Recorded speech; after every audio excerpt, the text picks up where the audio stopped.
Salut mes Nakamas, c'est le Doc, j'espère que vous allez bien. Bienvenue pour la réaction live du chapitre 916, le chapitre de la semaine dernière et en même temps aussi de cette semaine. Ceux qui ont vu la réaction live du chapitre, vous avez vu comment j'étais légèrement... Je crois que c'est la première fois que j'étais autant vénère. Le fait que sur le coup on nous dise « Ah bah regarde, il y a un chapitre la semaine prochaine, surtout avec le final qu'on a. » Et après la page suivante, tu apprends qu'il n'y a pas de chapitre. Et là t'es complètement dégoûté. J'étais totalement dégoûté. D'ailleurs ça a plu à beaucoup de personnes.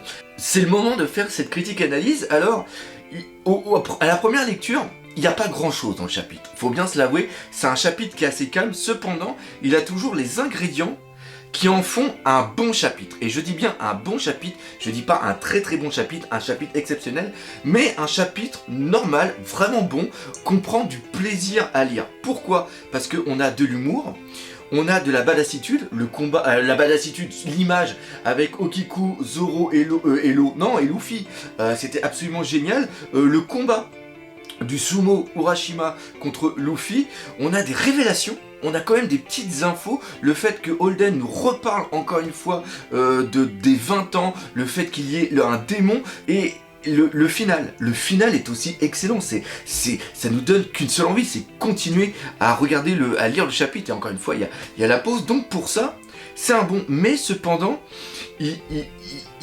on sent qu'on est en train d'être dans une sorte de présentation de quelque chose qui est quand même assez calme. Et surtout, moi personnellement, j'attendais cette semaine une confrontation entre Hawking. Je pensais qu'Hawking ça allait arriver et que ça allait un petit peu chier et qu'on allait voir Holden en pleine action. Et malheureusement, ce n'est pas le cas. Cependant, il faut bien comprendre une chose. Là, on va avoir 4 supernovas dans un même endroit.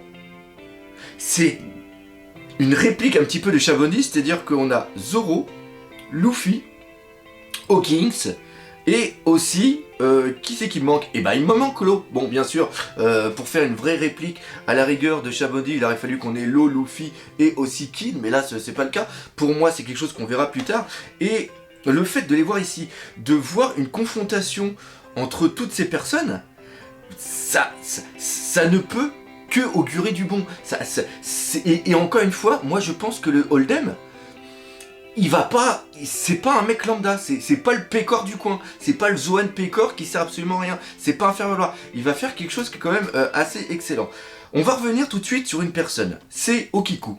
Okiku, c'est, à la première lecture, pour moi, ça a été quand même une déception. Pourquoi? Parce que on l'a vu lors du chapitre 815, ça finit 915 à coupe carrément le chignon de Urashima. Et là, c'est une action hyper virile, hyper symbolique surtout, on l'a expliqué assez.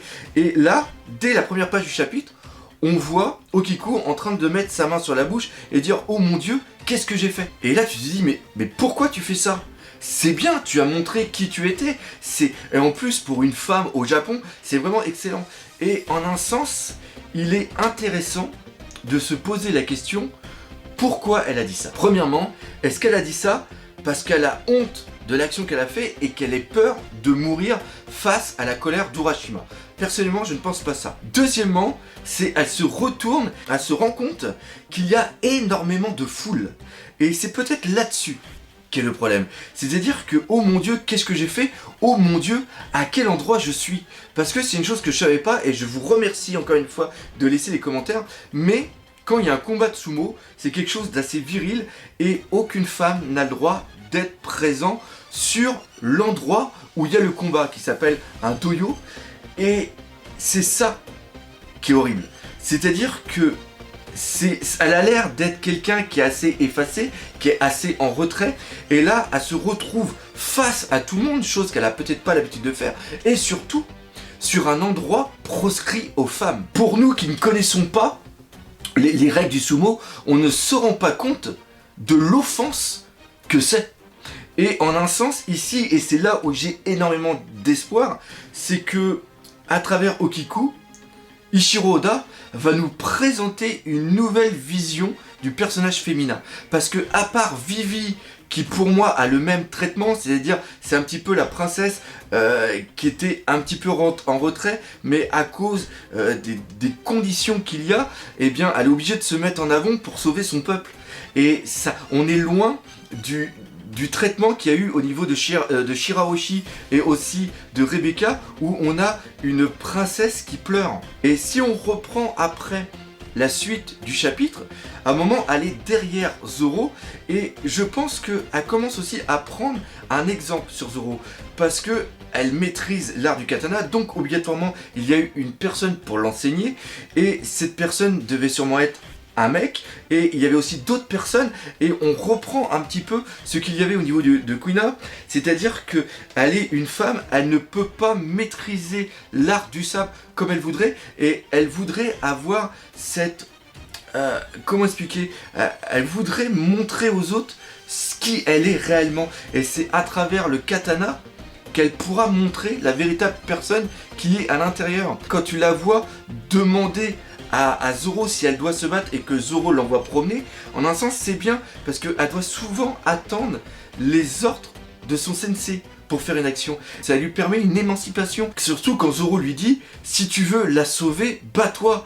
Et avec cette phrase, on a l'impression qu'il y a un déclic dans le cerveau de Okiku, et à part l'athée des mecs lambda, mais la façon dont c'est dessiné, la façon dont elle a les yeux fermés et qu'elle a mis le coup, on devine une émancipation, et c'est vraiment quelque chose que j'espère qu'il va y avoir sur le futur, qu'elle va avoir un rôle. Alors elle va pas avoir un rôle, ça va pas être une protagoniste principale, mais le fait qu'on l'ait vu avec Zoro, Luffy, et qu'elle était sur le devant, et qu'il y ait ce trio hyper badass, on a presque l'impression qu'elle fait partie de l'équipage.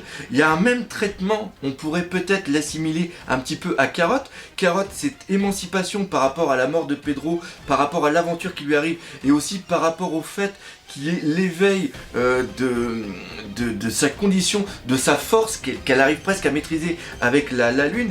Je trouve que c'est quelque chose de beau. Peut-être qu'à un moment, on va la voir beaucoup plus libre et aller vraiment exprimer toute la force qu'elle a en elle. Et j'apporte beaucoup d'importance dans tout ce qui est symbolique, et je trouve justement qu'ici on peut avoir une très belle symbolique du personnage japonais qui est malheureusement pas mal mis en arrière dans la mentalité japonaise. Comme on a un petit peu parlé du combat de sumo, on va y revenir juste ici. Très très bon passage où on voit un petit peu toute l'insolence de Luffy, et à la fin avec l'ultime attaque on voit que Urashima, qui représente quand même quelqu'un d'hyper puissant, se fait totalement latter la gueule par Luffy. Et là ici on a encore une fois une mise en place d'un contexte pour nous montrer la puissance de Luffy.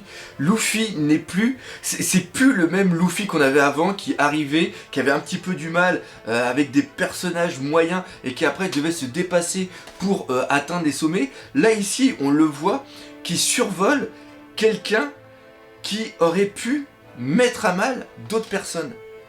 Urashima, même s'il se fait totalement violer par Luffy, c'est quelqu'un au niveau de Wano Kuni qui a l'air d'être très très très puissant. Je ne sais pas s'il maîtrise par exemple le haki, je ne dis pas qu'il surpasse tous les autres membres de l'équipage des Mugiwara, à part le trio monstrueux et aussi Jinbei. Je pense que par exemple Chopper a réussi à l'avoir par encore une fois une sorte de petite pirouette, mais de le voir comme ça, ça fait du bien de voir l'insolence. C'est vraiment ça, l'insolence. Le fait que quand il met l'attaque des 1000 mains, tu le vois rebondir dans tous les sens grâce à son acquis.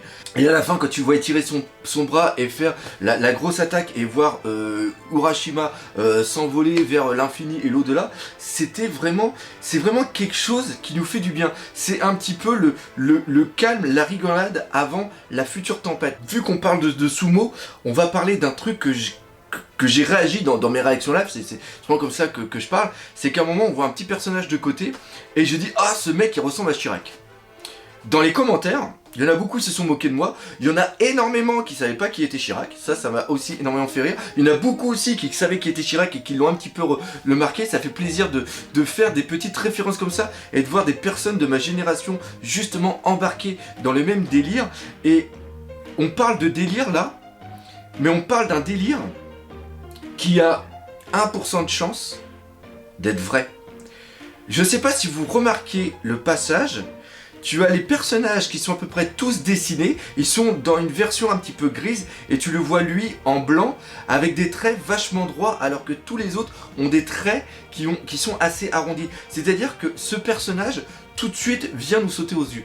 Il y a quelque chose qui se démarque avec ce personnage.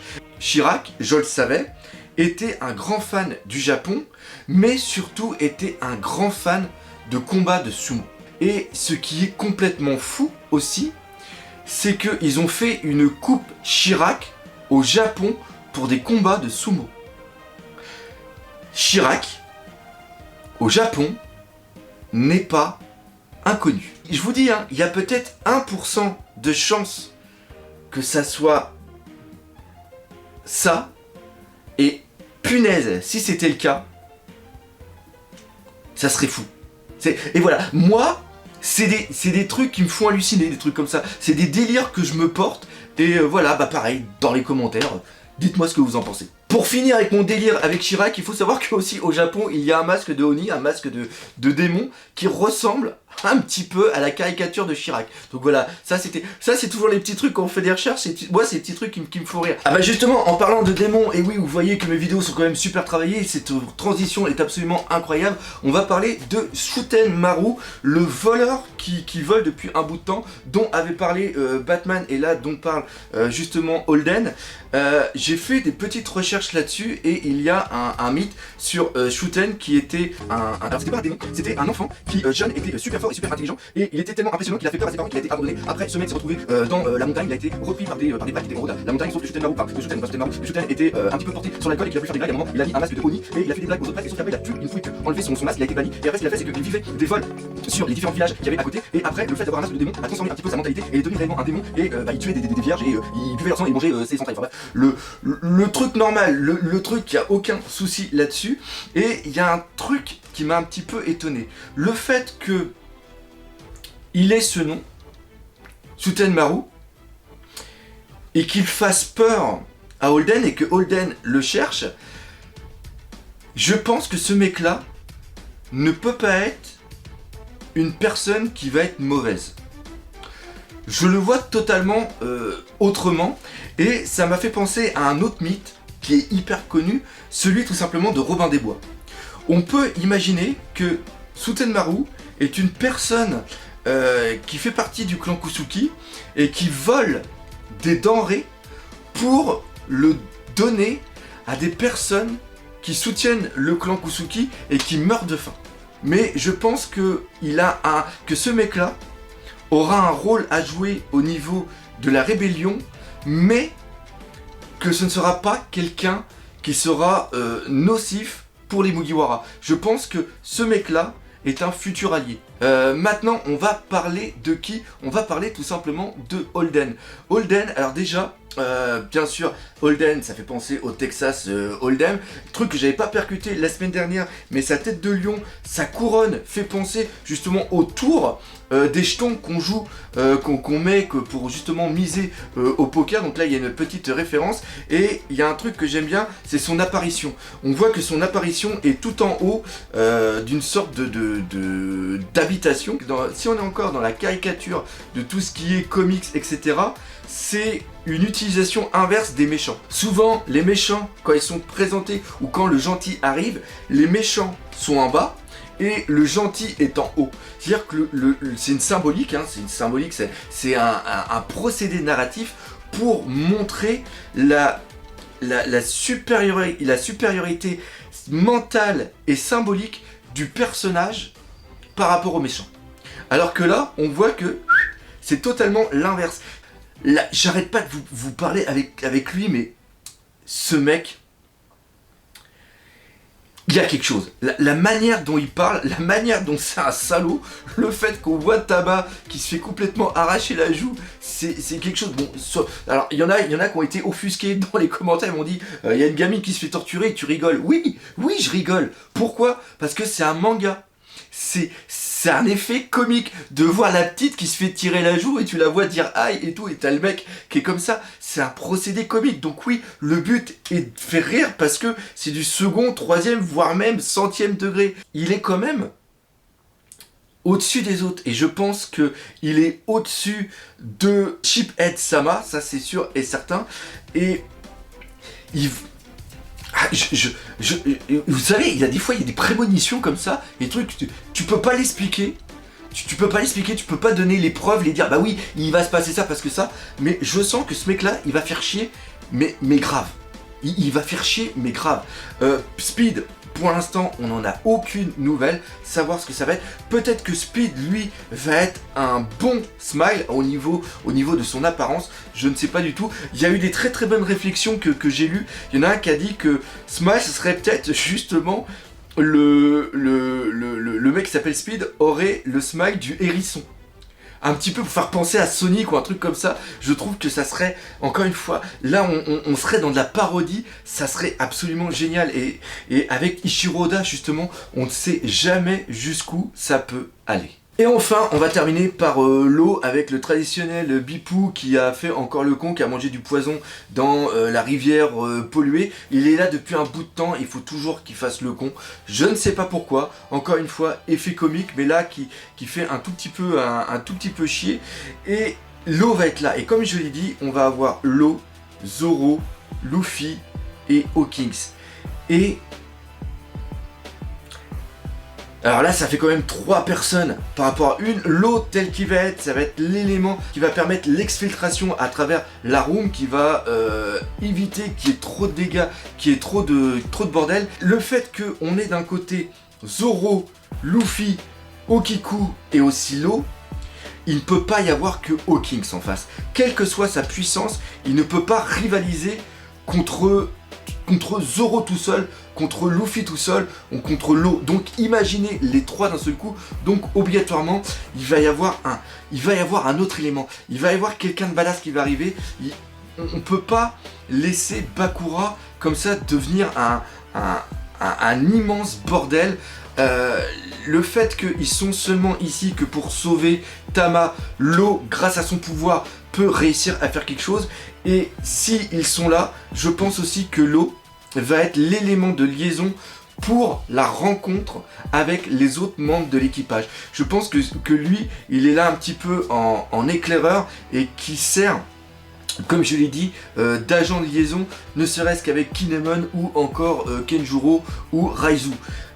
C'est ça, parce que pareil, là, c'est un petit peu mou, mais il faut maintenant que ça avance un petit peu et qu'on voit ce qui se passe vraiment, avec ce qui s'est passé. Ce qui est important pour moi, c'est qu'on apprenne ce qui s'est passé pendant que Luffy a rejoint Wano Kuni. Savoir où ça en est au niveau de Chopper, au niveau de Usopp, au niveau de Franky et aussi au niveau de Robin.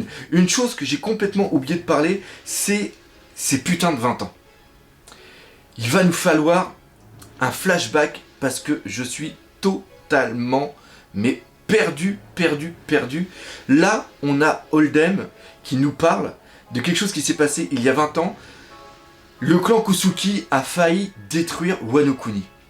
Est-ce qu'il a failli le détruire d'un point de vue physique ou d'un point de vue symbolique? Je pense que c'est symbolique. Par l'ouverture des frontières, je pense que c'est ça qui aurait causé un grand drame. Encore une fois, après son retour il y a 24 ans de son voyage avec Goldie Roger, et il a vu le monde tel qu'il était, je pense qu'il avait cette vision d'ouvrir les frontières. Et ce qui se passe, c'est que pour moi, ça aurait pu, comme ça a été réellement une fois que les Occidentaux sont arrivés au Japon, ont un petit peu détruit la culture pour s'ouvrir à l'industrialisation.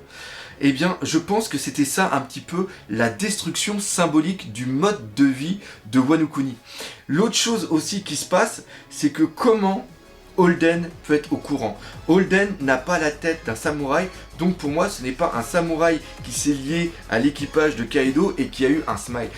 Il fait partie vraiment de l'équipage de Kaido, et donc comment il a eu l'information? Est-ce que l'information qu'il a eue, c'est l'information qui a été donnée par Orochi? Est-ce que ce qui se passe à Wano Kuni est exactement ce qui s'est passé au niveau de Dressrosa? C'est-à-dire qu'il y a eu un gouvernement en place qui a été destitué par Doflamingo, et Doflamingo, au niveau du peuple, a donné une fausse image du roi. Est-ce que c'est exactement la même chose qui s'est passé pour Orochimaru? C'est-à-dire qu'il a réussi à prendre le contrôle au niveau du clan Kusuki et à donner des mensonges sur le clan en disant que oui, ils vont détruire Wano Kuni s'ils continuent à rester, et moi, suis la seule alternative pour que Wano Kuni reste Wano Kuni.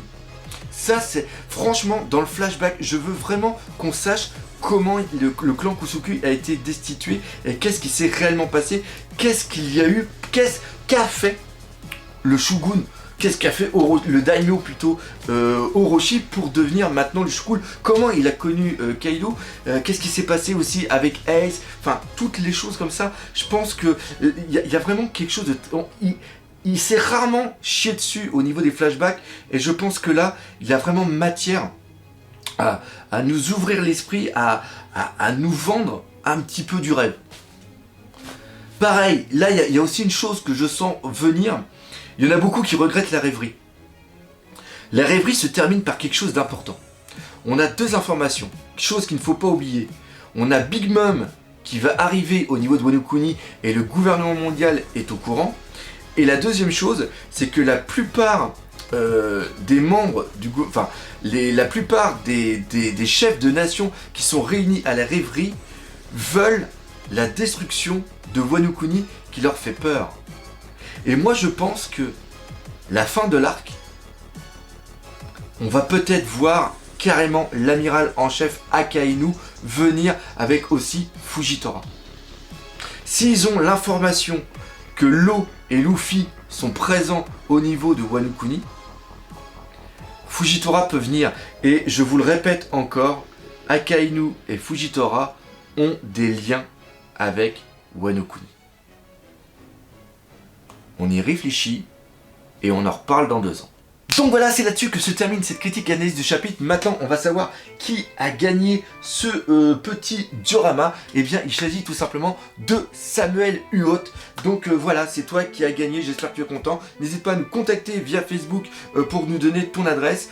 La chose aussi très importante, c'est que dans 2 semaines, on se donne tous rendez-vous le 15 et le 16 septembre à Valence. Donc c'est en dessous, bien en dessous de Lyon et de Saint-Étienne, pour une exposition à la Mangalaxy. Ce sera une exposition One Piece X Dragon Ball. De toute façon, on en reparlera, et je vous le dis tout de suite, il y aura Goji qui sera présent avec moi. Et qu'est-ce qu'on fera? On fera carrément une conférence. Il sera avec moi aussi pour signer les autographes pour ceux qui le veulent. Bref, du gros lourd. Ah oui, puis aussi l'info, c'est que pourquoi je refais une petite exposition Dragon Ball, c'est tout simplement parce qu'il y a Eric Legrand, la voix de Vegeta. Donc voilà, on vous réserve quelques petites surprises.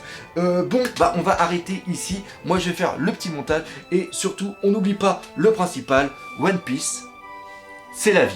Allez, salut mes Nakama.